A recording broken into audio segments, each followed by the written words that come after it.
Hi, welcome back to the Brummet Media channel.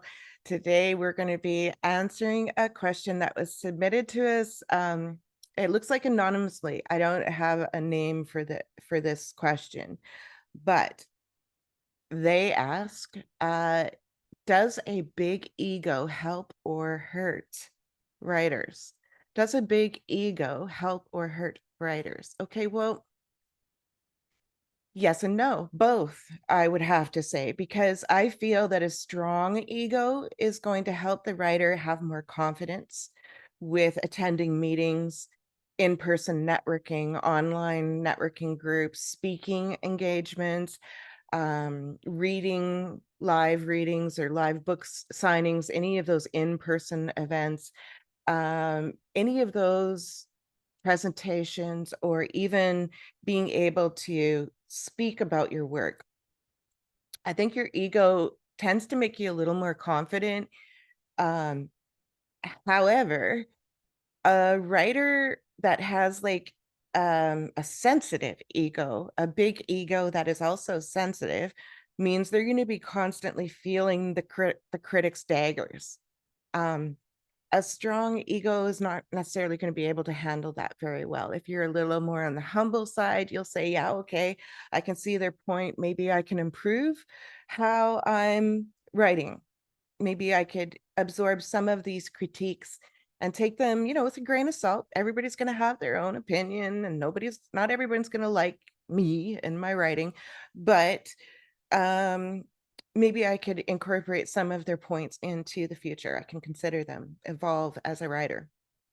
Whereas someone with a larger ego, they're going to find that hurtful. They might get angry. They might get depressed by it. They might, throw a tantrum. They might do something like contact that person and say something, which you should never, ever, ever do. And Also, I think being humble, you tend to be a little less devastated by uh, challenges or negative comments. However, I've also found that if you have a really sensitive, poor sense of self-esteem, you really feel like you don't have value, and you're putting it out there anyway. You're stepping into the fear, you're doing it anyway, but the whole time you're just feeling like afraid and really worried about how people are going to respond. And when people respond negatively, it can be really painful when you're in that position because you feel so vulnerable. Sometimes you have to be able to accept that not everyone's going to like what you're doing.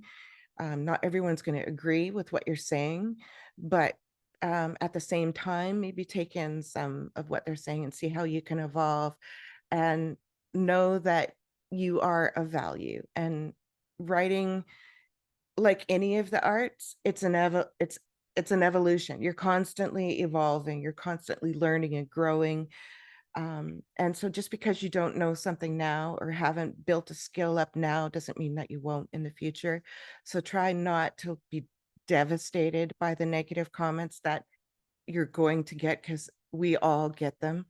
Um, I think that people that have like a healthy sense of ego, a healthy sense of self-esteem, are but humble enough as well, are going to be able to reach out for help. Like, some people feel so vulnerable, so afraid that they can't even go onto a writer's group and ask for help, to admit that they have this problem, because they feel like people are going to say, "Oh, well, of course you're a nobody, you're nothing.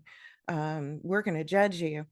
And so they feel that before they even go out there and ask those questions. But honestly, people writers are so willing to help. Most writers are so willing to help others. And you go into these groups and you'll get a whole bunch of really helpful advice. So don't be too afraid to ask for help. Reach out, find those mentors and those coaches.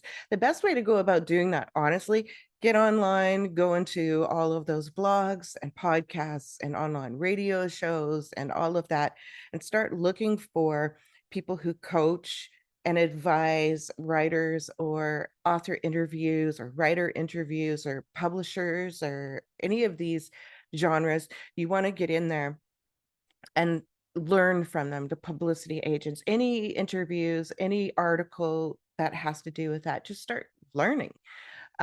Reach out with the comment sections, ask your questions there. They're going to love to answer your comment, guaranteed, or your question. And it's a great way to find mentors and coaches. So just don't be afraid to reach out and ask your questions.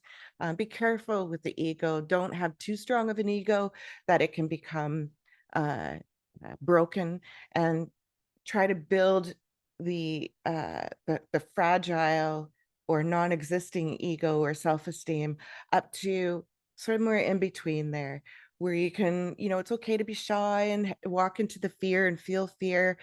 We all do, especially for those of us that are very much introverts and anxious people. We definitely feel the fear. It's okay to be in that position too.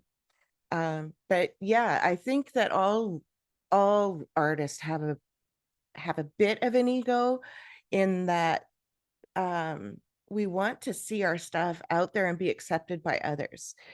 When we're doing it professionally, we're out there, it's a product we're trying to sell, and we're proud of it, and we want it to do well. And so there's a bit of that. It's your baby, you're proud of it. And so, little stabs, little daggers, they can be hurtful. They can also be growing lessons. So I'm not sure if I answered your question right. Does a big ego help or hurt writers? Honestly, both. Finding the balance, get that balance in your life, is really the key. Thank you for the question. I'd love to hear or see our listeners' feedback on this. Like, what do you think, in regards to this person's question about whether a big ego helps or hurts a person? Is there a difference between having a big ego and a really strong sense of self-esteem and self-worth? So that would be a really good conversation for us all to have. I would love to see your comments.